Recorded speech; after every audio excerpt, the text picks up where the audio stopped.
Buenos días, buenas tardes a todos. Bueno, estamos aquí con Iván. Vamos a hacer esta presentación sobre género y masculinidades. Queríamos los dos agradecer mucho a Fundación Mediar por habernos, bueno, por haberle dado al tema este espacio, ¿no? En un congreso tan importante.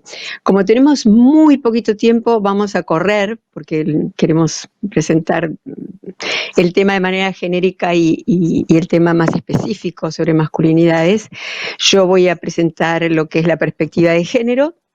Lo quiero hacer fundamentalmente basado en el tipo de trabajo nuestro, que es la perspectiva de género en el diseño y la implementación de los procesos de diálogo, de los procesos de paz, y lo quiero hacer también enmarcado en la resolución 1325 del Consejo de Seguridad de Naciones Unidas sobre mujeres, paz y seguridad, que como ya todos saben es la primera resolución que está por cumplir 20 años y que conecta a la mujer con paz y seguridad y reconoce, digamos, el impacto que los conflictos armados tienen de manera diferente sobre mujeres y niñas. De hecho, por primera vez la violación es considerado un delito de lesa humanidad en lugar de un daño colateral a partir de esta resolución, pero también reconoce el rol que las mujeres tienen en la construcción de la paz y el derecho fundamental a ser parte de esas negociaciones. Así que, bueno, yo creo, para los que no me conocen, soy Graciela Gachi Tapia y hace unos 25 años que trabajo en el campo. Soy desde el 2012, trabajé para el Standby Team y trabajo para la División de Política y Mediación del Departamento de Asuntos Políticos de Naciones Unidas. Y en ese marco es que quisiera presentar una experiencia. Me parece siempre que desde la crónica es más fácil hacer mostrar, digamos, lo que queremos mostrar. Eduardo, te agradezco si me pones la presentación y veo si la voy pasando. La que sigue, ahí está. Esto es simplemente, perdón, simplemente para mostrar los 3 puntos claves que muestra la resolución. Ay, se me escapan, perdón. Incrementar entonces la participación y la representación de mujeres en procesos de toma de decisiones en todos y cada uno de los niveles e instituciones que se relacionan con procesos de prevención de conflictos o con procesos de construcción de paz. Promover los derechos humanos de las mujeres, sobre todo los relacionados con violencia, género y violencia sexual, derecho a resarcimiento, y no sé por qué acá no aparece, me parece que le falta, no sé si está muy grande la filmina, pero además es tratar de incrementar el acceso de mujeres mediadoras a lo que se llama el alto nivel o el track 1, ¿no? Que son, digamos, los niveles de decisión más altos, las mesas de negociación donde se toman las decisiones. Y esto, bueno, los procesos de paz lo vimos el otro día en la entrevista que hicimos a Juanita colombiana, que estuvo participando directamente en la mesa de negociaciones de La Habana, así que no quiero extenderme en eso porque lo vimos mucho.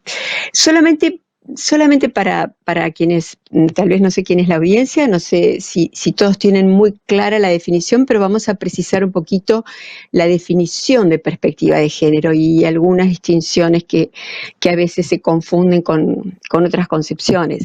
La perspectiva como concepto es esa mirada basada en esta categoría género que, como sabemos, el género no es el sexo, ¿no? El sexo hace referencia a las diferencias y características biológicas, anatómicas, fisiológicas, cromosómicas, y el género es una construcción sociocultural, por lo tanto implica reglas, prácticas, valores, estereotipos, actitudes que determinan lo que debe ser entendido como socialmente lo que se considera varón o mujer o distintos géneros. Lo que pasa es que como es una construcción sociocultural, es dinámica y como tal va cambiando en el tiempo, y en el mismo tiempo puede ser muy distinta en distintos contextos. Por eso yo quería hoy, si tengo el tiempo, presentar una experiencia en Kirguistán, en un país islámico donde tuve que trabajar. Entonces, este concepto hace alusión a una mirada justamente diferenciada de los distintos fenómenos de la realidad, a partir de la categoría de género, para valorar cuáles son las distintas implicancias que tiene esa realidad para hombres, mujeres u otros géneros. En nuestro caso, en el caso de los operadores, mediadores, lo que vamos a hacer es, con este enfoque diferenciado, con este lente distinto, cuando nos ponemos a mirar con este lente, con este anteojito diferenciado, es ver cuál es la implicancia diferente que tienen los conflictos, qué significa mirar un conflicto con este lente, y en el caso de los procesos, qué significa diseñar un proceso con una perspectiva de género. No es lo mismo la perspectiva que la igualdad, porque la igualdad es como el objetivo general, es llegar a la igualdad de derechos y oportunidades que no dependan de ser varones o mujeres u otros géneros, pero sí la perspectiva es el caminito, es esa herramienta analítica mediante la cual medimos esas implicancias. Tampoco es lo mismo la perspectiva de género que el feminismo. El feminismo son feminismos en general, son los movimientos, las teorías políticas desde las cuales se acciona para lograr esa libertad, esa igualdad, perdón.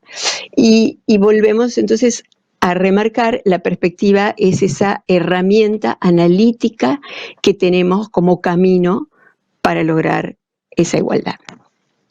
Bien, entonces, desde nuestro accionar, yo quería simplemente referir también, cuando la resolución 1325 se refiere a promover el acceso de mujeres mediadoras y a negociadoras al alto nivel, y fortalecer y reconocer lo que son las mujeres en su amplia mayoría en los lugares de conflicto, trabajando en lo que se llaman los otros tracks. Fíjense en esta foto, por ejemplo, estas son las mujeres que forman parte de la red nórdica, son mujeres que no tienen nuestro entrenamiento formal, profesional necesariamente, son en general diplomáticas de países que usualmente participan de estos espacios, o son, si son embajadoras o son políticas de alto nivel, que es a quienes se las convoca, digamos, como enviadas especiales para participar en algunos de estos procesos.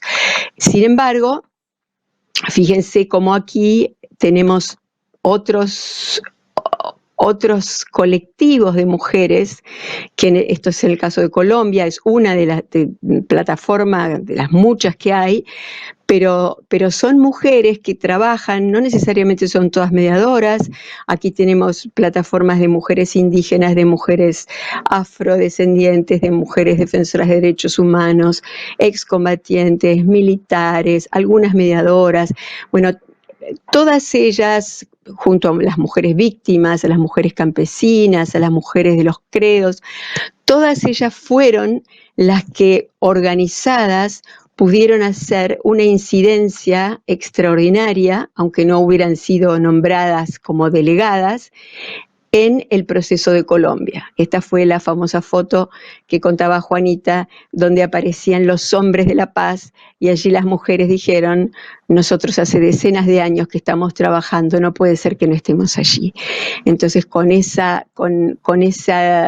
apoyo, digamos, de la comunidad internacional, ellas se organizaron y pudieron estar en este proceso haciendo incidencia. ¿Por qué? Por cómo justamente el conflicto las implicaba a ellas de una manera distinta a cómo implicaba a los hombres. Y lograron que en cada tema del acuerdo hubiera justamente una inclusión a la perspectiva de género. Después lo vemos un poquito más. Bueno, yo quisiera entonces ir a lo que significa la perspectiva de género en todas nuestras etapas de intervención. La primera, como sabemos, en cualquier proceso mediación o de diálogo. Nosotros con Iván trabajamos mucho en lo que son diálogos socioambientales. De hecho, él va a presentar un caso en el que ambos tuvimos alguna participación y que a su vez a mí me sirvió para la intervención en Kirguistán. Nosotros hacemos primero un análisis de conflicto antes de evaluar qué tratamiento le vamos a dar, como hacemos con una enfermedad. Primero hacemos un diagnóstico para evaluar qué tratamiento seguimos. Ese enfoque es cuando nos ponemos el anteojito, es un enfoque diferenciado. Si nosotros estamos pensando, no sé, por ejemplo, cuáles son los impactos diferenciados que tiene la industria extractiva cuando llega, digamos, la empresa al territorio y empezamos a mirar con este lente, bueno, vamos a ver que probablemente haya muy limitadas oportunidades de trabajo para las mujeres, si el sector las incorpora, probablemente es como contratadas en situaciones más precarias, se suelen quedar en sus roles tradicionales, en un rol más tradicional, aun cuando trabajen, porque los hombres son la mayoría de fuente laboral, se quedan en sus casas. Habitualmente sufren y tienen posibilidad de estar más expuestas a explotación sexual. Digamos, esto es mirar el análisis del conflicto con un enfoque diferenciado.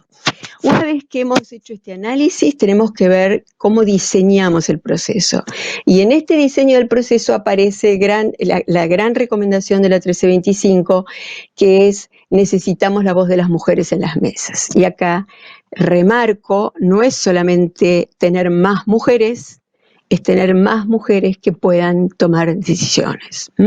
Sabemos que con estas prescripciones, en muchos de los procesos de diálogo político o en muchos de los procesos de paz, se invita muchas veces a mujeres para llenar estos casilleros, ¿no? Tenemos tantas mujeres y entonces traemos a quienes podamos para mostrar que tenemos la misma cantidad de mujeres que hombres, pero resulta que esas mujeres no tienen suficiente voz o no tienen la perspectiva de género o no han hecho este ejercicio, muchas veces es inconsciente, de ver cómo el conflicto las impacta a ellas de una manera distinta.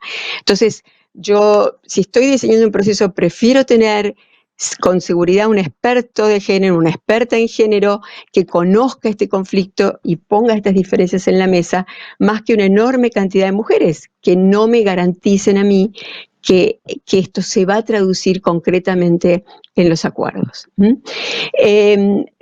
Eso en cuanto al diseño, y en este caso específico me gustaría contarles la experiencia de Kirguistán.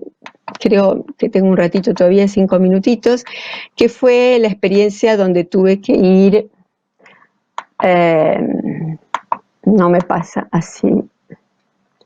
Bueno, esto es la experiencia que tuvimos que hacer junto con Naciones Unidas y la Organización de Cooperación Islámica. Fue una experiencia muy, pero muy diseñada con mucho cuidado. En el año 2010 se habían dado unas matanzas brutales en la frontera entre Kirguistán y Uzbekistán, y esto se reciclaba en cada crisis política.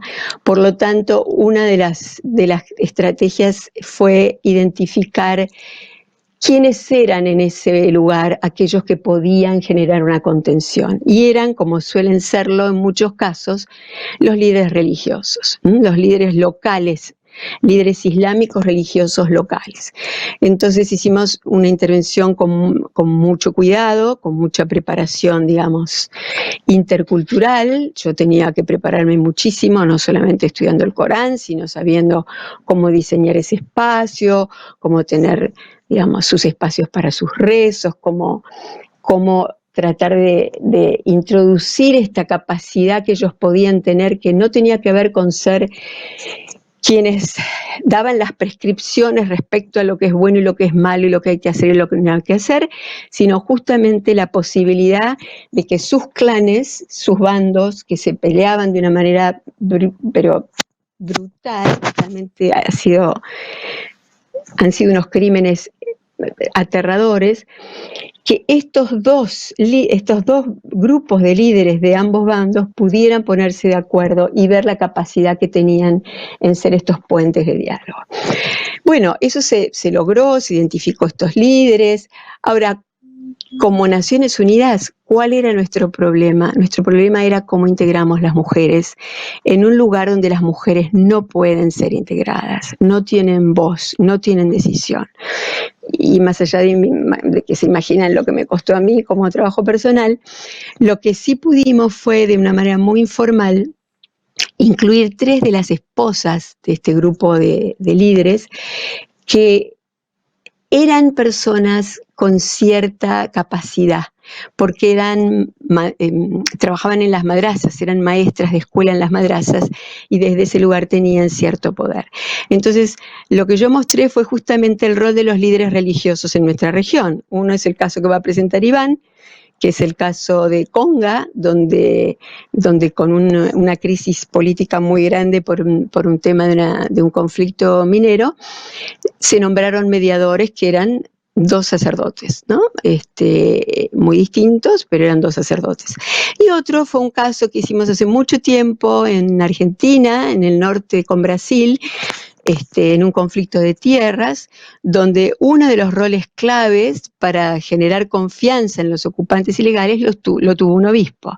Entonces yo puse un videíto donde el equipo que trabajábamos, Fundación Cambio Democrático, Asociación Misionera de Mediación, 2 ONGs, teníamos un equipo de facilitadores, pero las 2 personas que liderábamos el equipo éramos 2 mujeres.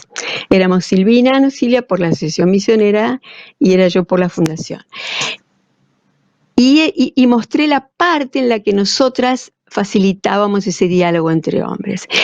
Y ese video, que fue puesto de una manera, digamos, como muy natural, para mostrar el rol que había tenido allí el obispo, ese video hizo que las mujeres detectaran la posibilidad que ellas tenían de generar esos cambios en sus espacios. O sea que cuando ellas llegaron cuando yo terminé de hacer esa presentación, ellas vinieron rápidamente a pedirme cómo podían hacer para poder participar de esto. Y esto era muy difícil, fíjense, ellas me ayudaban, por ejemplo, me ayudaron un día que casi yo con esto de construir la confianza me siento a comer con los líderes y los líderes no aceptan mujeres en las mesas, ¿no? Ellos no pueden comer con las mujeres, entonces ellas me ayudaban a cuidar todas estas cuestiones.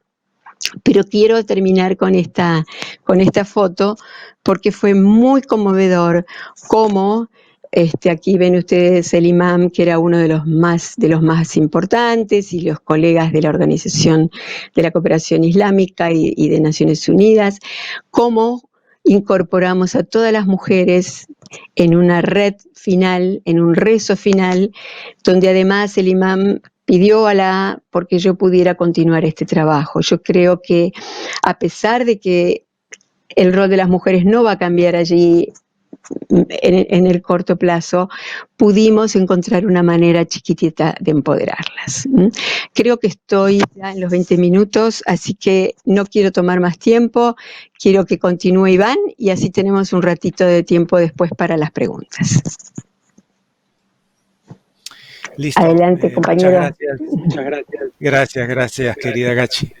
Por lo visto estamos compartiendo muchos espacios en torno al género y bueno, agradecer a los organizadores de la Fundación Mediar porque es la primera vez que un encuentro de esta naturaleza en nuestra región estamos hablando los mediadores sobre el tema de género. Espero que haya mucho más de esto, ¿no? Sé que en la tarde hay un taller también sobre género y mediación, así que felicitaciones. Rápidamente, tengo también una presentación. Voy a presentarme. Soy Iván Ormachea, soy mediador y especialista en conflictos sociales y género. Soy peruano. Dirijo esta asociación Pro Diálogo, la cual me ha permitido intervenir como tercero bajo distintos roles, mediador, facilitador, analista de conflictos, en sobre todo conflictos socioambientales como los que mencionó Gachi. También voy a intentar proyectarme a los conflictos interpersonales, ¿no? Y hablar un poco acerca de la mediación y cómo esta mirada desde la masculinidad puede contribuir también a la mejor gestión de la mediación, ya que tenemos un muy buen número de mediadores. Entonces rápidamente empezaré. A ver cómo nos va. Bueno, aquí tienen una foto que ratifica lo señalado por Gacci, ¿no? Aún estos procesos de diálogo, de solución de conflictos, tienen una permanente presencia de hombres, sobre todo en la toma de decisiones. Las mujeres están en la propuesta, en la acción colectiva, pero a la hora de sentarse y tomar decisiones no están, ¿no? Entonces, este es un conflicto que se dio el año pasado en el Perú, conflicto que tiene que ver con actividad minera, que son los más comunes, 40%, un poco más, de este tipo de conflictos son los que afectan la paz social y eventualmente ponen en jaque al gobierno de turno. Yo le llamé a la foto Dos hombres en pugna en alusión a esta película de Sidney Lumet, ¿no? Bueno, ahí había una mujer que era al lado izquierdo, pueden ver apenas su rostro, era de ese lado estaban los ministros, al centro están los mediadores que eran los sacerdotes, nuevamente el Monseñor Cabrejos, con quien trabajé el caso de Conga, pueden ver el crucifijo, y al lado derecho están los representantes de las comunidades indígenas, sus asesores y también el defensor del pueblo, ¿no? Entonces la pregunta que yo me hago es, bueno, ¿y qué hacemos con los hombres, ¿no? En estos contextos, ¿no? Pregunta que me hace pensar cuántas veces las mujeres habrán pensado eso, ¿no? Pero también hay hombres como yo y otros más que estamos siempre pensando, ¿y qué hacemos con nosotros, los hombres? Y en estos contextos de conflictos creo que podemos hacer algunas cosas, ¿no? Ante todo, reforzar la idea de que también el género es un sistema, ¿no? Es parte de este gran ordenamiento social, al igual que el sistema político, económico. Y bueno, ya Gacci mencionó cuáles son estos elementos que conforman el género. Lo interesante que hay que mencionar desde la perspectiva sistémica es que no son elementos permanentes, ¿no? Hay una fuerza de cohesión que es débil y por lo tanto son susceptibles de cambio, lo cual es bueno saber. También reconocer que son formas específicas, culturalmente registradas y entendidas, ¿no? Para identificar semejanzas y diferencias entre los géneros, que por lo general están vinculados en prácticamente todas las sociedades humanas al hecho de ser varones y mujeres. Entonces quedémonos con esa idea de sistema y como parte de este sistema de organización social, el sistema macro, el sistema de género, pues es parte de él, que coexiste con otros sistemas y dentro del sistema de género estamos hablando también de identidades, ¿no? Entonces, estos tres niveles, digámoslo así, se retroalimentan, están en continua implicancia. Para esta oportunidad solo me voy a focalizar en el tema de la masculinidad, puesto que es el tema de mi interés y bueno, de investigación cuando realicé la tesis para obtener el grado de magíster en estudios de género. Voy a basarme en la tipología de Robert Raiwan Connell, él es o ella es australiana, y lo que propuso fue de muchísima utilidad porque nos permitió entender cómo operan las distintas masculinidades. En principio hay que señalar eso, hay varias masculinidades y segundo, estas tipologías son puntos de partida, no todos somos encajamos perfectamente en ellas, pero nos permite, digamos, insertarnos en la investigación y ver distintos detalles, ¿no? Tenemos la masculinidad hegemónica muy vinculada a lo que es la virilidad. Y aquí estamos hablando de los hombres heterosexuales, fuertes, viriles, inexpresivos y exitosos, ¿no?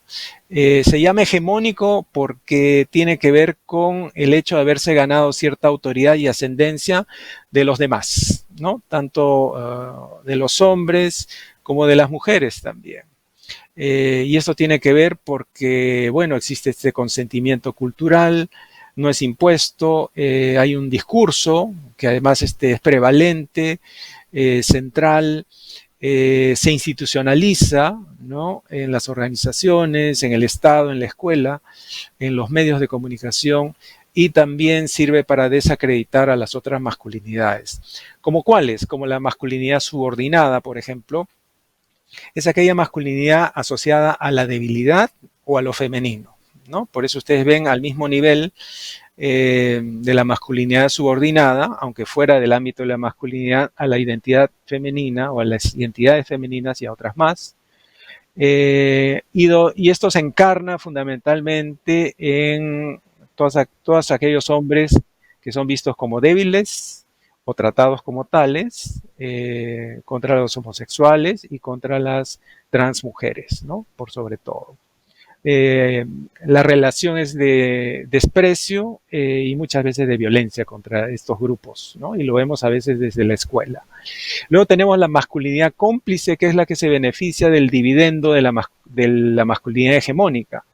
Que olvidé mencionar que es la encarnación de lo que es el patriarcado, ¿no? La masculinidad cómplice comparte algunos valores de la masculinidad hegemónica, pero digamos no es en sí, no llega a tal nivel. Sin embargo, tiene la bondad de estar proclive al cambio, ¿no? De involucrarse más en la posibilidad de, por ejemplo, las actividades domésticas, una paternidad mucho más involucrada, etcétera. Y de ahí tenemos a la masculinidad marginada. Esta es la masculinidad mezclada con otros ejes de jerarquía, ¿no? Por ejemplo, la raza, la etnia, la clase social. En otras palabras, no es igual ser un hombre hegemónico que en muchas sociedades tiene que ver, por ejemplo, con el hombre blanco, a ser un hombre afro o a ser un hombre indígena, ¿no?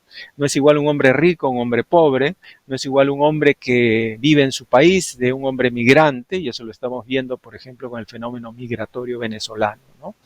Entonces acá se mezclan ejes de jerarquía, no solo de género, sino, repito, de otros que generan lo que se llama la subalternización del otro, ¿no? Y acá hay que usar otra perspectiva, que es la perspectiva de la interseccionalidad, ¿no? Lo interesante de Connell es que esta es una tipología que se basa en distintas masculinidades relacionadas en base al poder y la dominación. Y bueno, algo que no mencioné es que en los conflictos socioambientales lo que vemos claramente es que desde el sistema de organización social, procesos como el neoliberalismo, la globalización y el extractivismo han influido también en los sistemas de género, ¿no? Haciendo, por ejemplo, que esta masculinidad hegemónica tenga vinculación con el éxito, por ejemplo, que genera ser parte de la actividad extractiva, el estatus que genera sobre las personas que son parte de ella, etcétera, etcétera. En este primer caso, que es el conflicto socioambiental Conga, hubo un evento que justamente hizo imposible que llegaran a un acuerdo el gobierno nacional y el gobierno de la región Cajamarca, donde se hallaba este proyecto minero, ¿no? Entre 4.000 millones de dólares a 8.000 millones de dólares, decían, de inversión completa. No fue posible, pero obviamente también estaba en juego el recurso hídrico, ¿no? Que afectaba a 3 provincias y amplias zonas ganaderas y agrícolas de la región Cajamarca. Ahí pueden ver el lugar, que es bastante formal, y vamos a ver algunos detalles que nos hacen ver cómo en el Perú la historia basada en la herencia colonial permea no solo las relaciones económicas, políticas, sino también las relaciones de género. Y se encontraron justamente dos líderes, el de la derecha, Oscar Valdés, que era representante del gobierno nacional, presidente del Consejo de Ministros, es el segundo cargo político del Ejecutivo más importante, con el presidente de esa región, ¿no? Elegido constitucionalmente, Gregorio Santos. No sé si puedan ver, pero en breve, ¿no? El diálogo fue el espacio donde se encontraron estas masculinidades, y por un tema de tiempo no voy a entrar en profundidades, pero el momento crítico donde Valdés trata de imponerla a Gregorio Santos que estampe su firma sin antes consensuar esto con las organizaciones allí presentes, es un momento que refuerza justamente toda esta historia de dominación heredada de la colonia, ¿no? Fundamentalmente de Lima sobre la provincia, de lo blanco, lo criollo, sobre la clase media, sobre realidades más mestizas, que encarnan, por ejemplo, Gregorio Santos, ¿no? Una persona que viene del campo, que logra ascenso social gracias a la educación, pero como un hábil político logró zafarse de la situación. Y bueno, esto además me permitió un poquito ver cómo también el género se cruza con otras variables de jerarquía en nuestro país. Y aquí lo que estoy mostrando es el mural tan hermoso que estaba justamente detrás de los protagonistas en esta mesa de diálogo.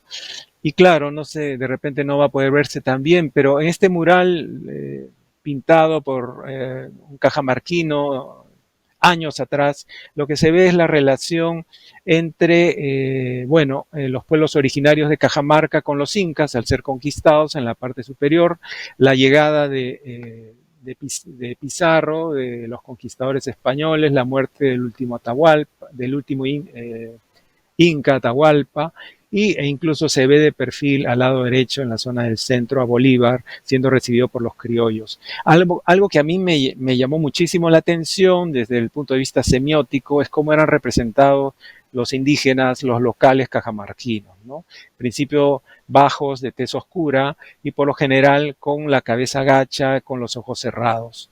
Los blancos, los españoles, los criollos, peruanos de perfil y por lo general mirando y con el rostro mucho más claro, incluso con chapas rosadas. Y bueno, todo esto es una demostración de, en gran medida, pues el tipo de relaciones que existe entre los criollos asentados en Lima, ¿no? O en las grandes ciudades con el resto del país, ¿no? El resto del país mucho más indígena y mestizo. Y si vemos esta semblanza, que es parte de ese momento del diálogo, y la pegamos en ese mural, y de la forma como la dinámica entre estos actores se mostró, justamente encaja perfectamente, ¿no?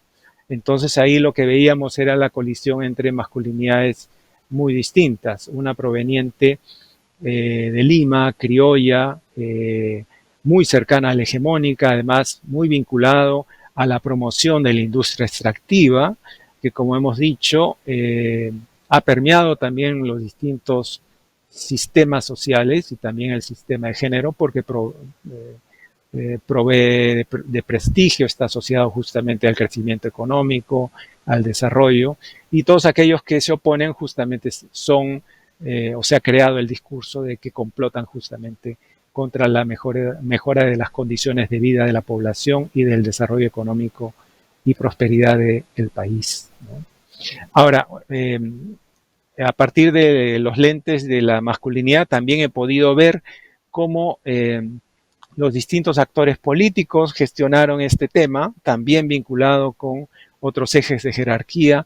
Durante la crisis política que hubo el año pasado en el Perú, el presidente Vizcarra finalmente tuvo que cerrar constitucionalmente el Congreso, pero era interesante ver cómo era visto, ¿no? Y tratado por incluso integrantes de su propio partido, aunque se habían retirado. Uno de los congresistas de su partido, bueno, se retiró antes, indicando que Vizcarra se convirtió en parte de la plancha presidencial como vicepresidente porque había demasiados blancos, ¿no? Todos limeños, y necesitábamos un provinciano, ¿no? Un poco oscurecer la plancha presidencial. Luego el expresidente Alan García, ¿no? Que como todos ustedes saben se suicidó también hace más de un año, cuestionando el capital físico del presidente Vizcarra, ¿no? Ese capital físico que tiene que ver con cómo gestionamos los hombres nuestro cuerpo y nos da cierta locación social, ¿no? Y bueno, no se ve muy bien, pero en blanco, en la esquina inferior izquierda, se ve a Vizcarra aprendiendo tenis, y bueno, es parte de un video donde él hace realmente un golpe no muy bueno, yo soy tenista, así que sé de eso, Y Alan García aprovecha para mofarse de él, ¿no? Y luego en la parte derecha tenemos alocuciones de quien fue presidente del Congreso, ¿no? Y quien empieza a cuestionar la virilidad del presidente Vizcarra, ¿no? Dice, no tenga miedo de gobernar, ¿no?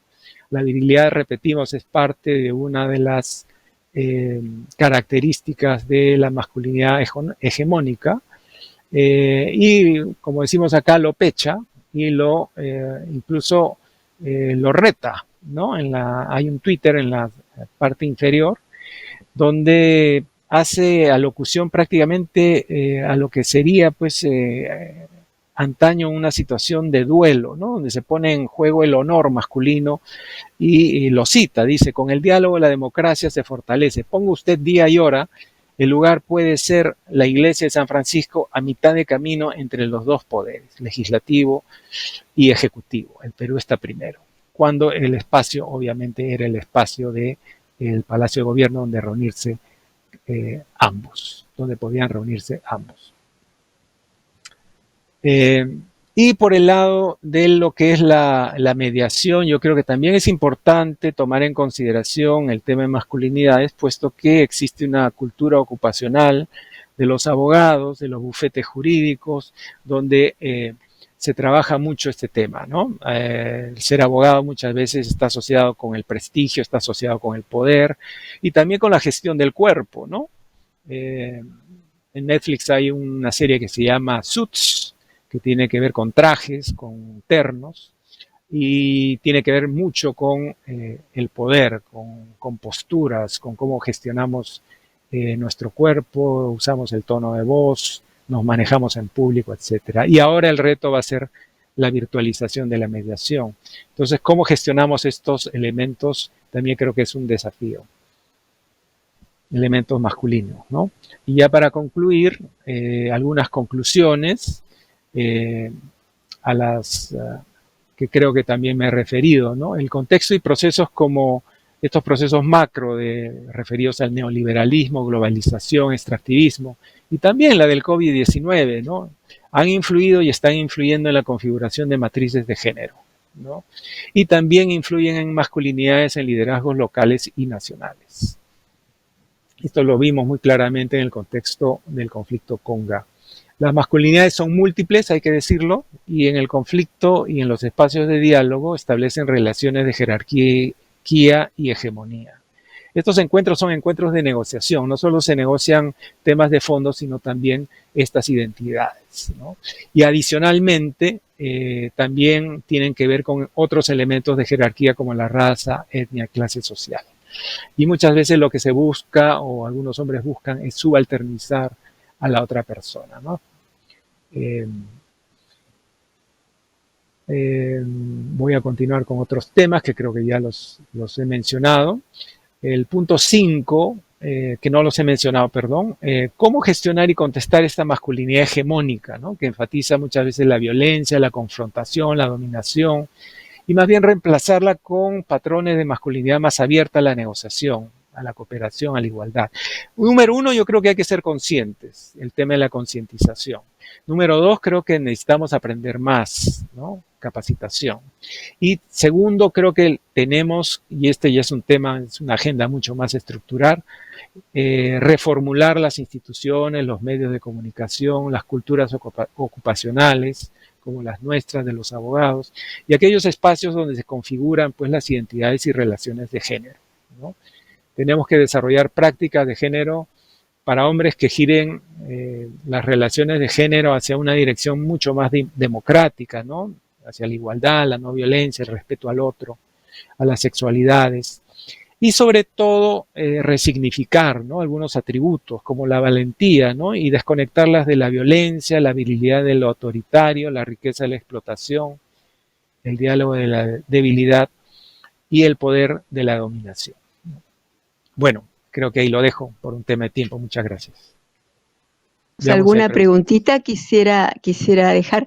Me parece que esto último que decís es tan importante porque refiere al tema de liderazgo, ¿no? Y en temas de liderazgo hemos visto cómo muchas de las mujeres, para llegar, digamos, a lugares de mayor poder, han tenido que adaptar características de liderazgo a estas características que mencionabas, que son características que se asocian a lo masculino. A mí me parece que este es un concepto clave que tenemos que mirar, porque la cuestión no es que simplemente seamos más para replicar aquello contra lo que queremos luchar, ¿no? Sino que, como vos bien decís, empiece una conciencia que a los hombres les permita identificar también su lado femenino, su lado empático, ¿no? Y que eso empiece a transformar un liderazgo. Pero bueno, hasta que eso no suceda, vuelvo a la 1325, ese liderazgo no ha funcionado por una cuestión de igualdad. Tendríamos que tener nosotras el derecho, por lo menos, a mostrar si lo hacemos mejor o no. Entonces yo quisiera ver, bueno, a ver si hay alguna preguntita sobre específicamente cómo hacemos para tomar esta perspectiva de género. No quería dejar de decir que así como miramos con este lente el análisis de conflicto y esto que vos mostrabas claramente en el diseño y en la implementación de los procesos, cómo aseguramos que haya mujeres, pero que haya mujeres con capacidad de influenciar, no que traigan a la abuela, a la cuñada y a la hermana, que así llenamos el casillero, y que tengan posibilidad de influenciar en los acuerdos. Y en los acuerdos me parece que es clarísimo lo que contaba Juanita el otro día, cómo esa subcomisión de género que se armó con las mujeres del gobierno y de la FARC en un equipo conjunto, logró ponerse el anteojo y coincidió perfectamente en que cada tema tenía que tener un atributo. Por ejemplo, en la justicia transicional no podía haber amnistía para la violencia sexual. En el acuerdo de reforma rural integral se tomaban en cuenta las mujeres como cabeza de familia para que fueran asistidas con los beneficios de los fondos de tierra. En los acuerdos sobre drogas ilícitas se tenía que tomar en cuenta la relación que tenían las mujeres consumidoras con la violencia intrafamiliar y sexual. En el tema de víctimas y verdad y reparación, la Comisión de la Verdad tenía que ponerse este anteojo. Digamos, cada uno de los temas de la agenda del acuerdo tuvo el impacto de ponerse ese anteojito diferenciado. Y en eso coincidieron mujeres de las dos partes. Entonces, insisto en esto, en que podamos empezar a mirar en las mediaciones, en los procesos de diálogos, en procesos donde, como mencionábamos, nuestro campo, que es el de los conflictos socioambientales, este tema es tan difícil, porque me ha tocado, inclusive en comunidades indígenas, llegar a mesas de diálogo donde todas las mujeres de la comunidad están alrededor de las mesas, ¿no? Y llegan con sus lanzas y siendo la guardia, ¿no? Pero los que están en las mesas son los sapos. Esto es algo a lo que vos referías, ¿no? Con el tema de mirar la interseccionalidad, ¿no? Que pasa aún dentro de las comunidades, dentro de los temas de raza. Así que el tema se amplía de una manera impresionante. Simplemente acá estoy viendo que nos están pidiendo por favor si podemos dejar el tema de los materiales. Me parece que, no sé, eso lo podemos después ver con los organizadores, pero me Sí, claro, parece, claro. me parece bien importante, ¿sí? Y no sé si quisieras hacer, bueno, no veo cosas muy lindas que nos están diciendo, nos están saludando desde todos lados. Quizá, Sí, Gachi, mientras vas viendo el chat, mencionar algo que creo que es importante, que tiene que ver además con los conflictos, y es el tema de los liderazgos, ¿no? Sobre todo en los liderazgos masculinos, yo los veo el día de hoy con mucha preocupación, sobre todo liderazgos de tipo global, ¿no? O de tipo nacional. Y en el contexto de la pandemia, creo que es claramente resaltante ver cómo estos liderazgos que tienen una vena muy hegemónica, muy viril, ¿no? Están generando el costo de vidas, ¿no? La virilidad o esta masculinidad hegemónica tiene como, digamos, correlato un lado, claro, está muy asociada al poder, a la capacidad reproductiva, sexual, a infligir violencia eventualmente, dominación, ¿no? Pero tiene un lado contraproducente, que es el hecho de generar mucha ansiedad, ¿no? Y miedo a los hombres si es que se ven eventualmente asociados a lo débil, ¿no? Porque además, como es relacional, ¿no? Siempre están mirando pues a la tribuna, ¿no? A la manada, digamos. Entonces ellos tienen que demostrar siempre que son fuertes y eso les genera miedo y ansiedad.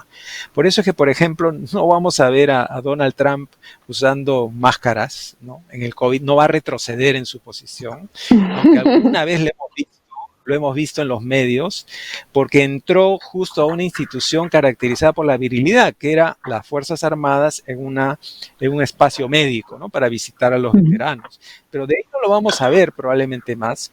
Y creo que otro de los liderazgos que también se asocian en nuestra región latinoamericana con la virilidad en extremo, me parece, es la de Jair Bolsonaro, Brasil, ¿no? Entonces creo que tenemos ese serio problema de tenerlos como referentes, generan corrientes de opinión y lamentablemente los efectos son bastante nocivos. Yo creo que tenemos que cambiar todo eso, ¿no? Y en un espacio tan acotado como el de la mediación, ser conscientes de que eventualmente podemos lidiar con personas de esa naturaleza. Acá, por ejemplo, referido a lo que mencionabas sobre el COVID, los comentarios son como en general se muestran médicos, ¿no? O cuando lo que está mostrando esto, curiosamente, es la importancia del paradigma del cuidado, y algo que se ha atribuido siempre, casi siempre, a la característica femenina y al rol femenino. Sin embargo, el rol del médico, ¿no? Es como rescatado el rol del médico, no tanto el de la enfermera. Yo me acuerdo que cuando tuvimos nuestra primera hija, el obstetra me decía, le hemos robado este rol a las parteras, ¿no? Era un rol característico que tenían las mujeres. Y entonces, para nuestra comodidad, las acostamos en una camilla, ¿no? Cuando en realidad esto no es lo que habría que hacer, porque no es como uno está cómodo para parir un niño, ¿no? Y en esto, digamos, uno puede ir mirando con este lente pero tantas características. Así que esta mención al liderazgo, me parece que no hay preguntas, a ver, acá hay algo, las mujeres tienen que participar de las agendas, pero no como figuras decorativas, por supuesto, sino con poder de decisión. Pero ¿cómo sabemos si somos los mediadores o son los facilitadores? ¿Cómo sabemos qué mujeres estratégicas tienen que estar en la mesa? Y por eso digo, a veces hay que ayudarlas a esto, a veces hay que ayudarlas a que si ellas no tienen su perspectiva de género, alguien, un experto, una experta, pueda estar en la mesa ayudándoles a pensar en eso, porque no siempre ellas están entrenadas en mirarlo, dependiendo del contexto, ¿no? Bueno, yo creo, tenemos solamente un minuto más, Sí. me parece... Yo creo, Gachi, que ese es un gran reto, ¿no? Porque Bueno, hay acá hay sociedades un plan, como las que tú has sí, perdón, conocido, como las que tú has perdón, Iván. conocido. Sí, dime. Sí, no, solamente resaltar que en Argentina, como en muchos países, tenemos un plan nacional para la implementación de la 1325. De hecho, ha habido muchos esfuerzos, inclusive aquí en Argentina se ha formado, digamos, esfuerzos en capacitar abogados con perspectiva de género en las mediaciones, proyectos que ha tenido el PNUD, pero además se ha formado una red de mediadoras con perspectiva de género que, si bien son mediadoras que en general trabajan en las comunidades y en los territorios, tenemos como esta expectativa, y esto es parte de la agenda de la 325, de ir formando y dando capacidades a estas mujeres para que puedan ir participando en lugares de de mayor influencia y de mayor poder. Y esto da lugar a muchísimas discusiones, ¿no es cierto? El hecho de que las mujeres en general se aglutinen en redes de mujeres para luchar por la igualdad y luchar por sus derechos, no quiere decir que no tengan derecho a ser mediadoras. En algunos espacios hay una lindísima discusión respecto a si las mujeres tienen que mediar o no. Por supuesto, depende del caso, depende de la posibilidad. A mí me costó mucho ser una facilitadora en este caso que yo comenté, pero sin embargo me parece que tenemos que ir tomando estas posibilidades y conectando estos tracks de 1, 2 y 3 que menciona la resolución, que ya de por sí son jerárquicos, ¿no?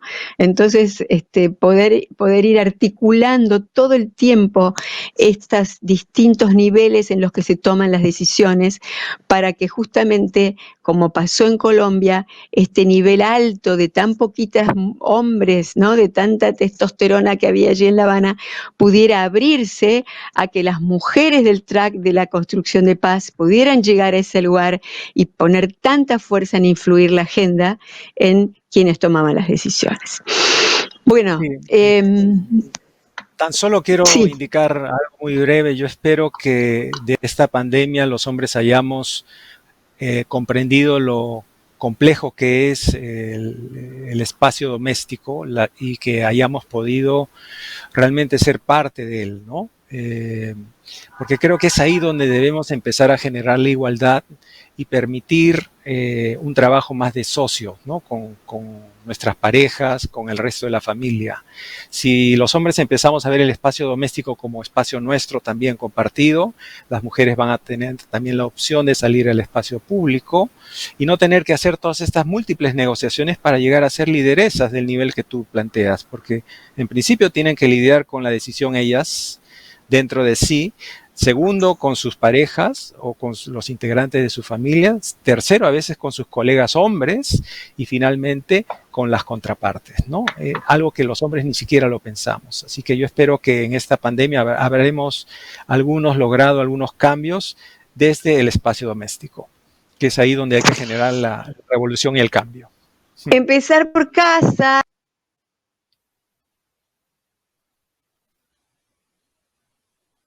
De casa, y las mujeres siempre tenemos como esa carga adicional. Ya el solo hecho de que nos digan, bueno, ¿en qué puedo ayudar? Ya da cuenta de un supuesto de que nos corresponde a nosotras.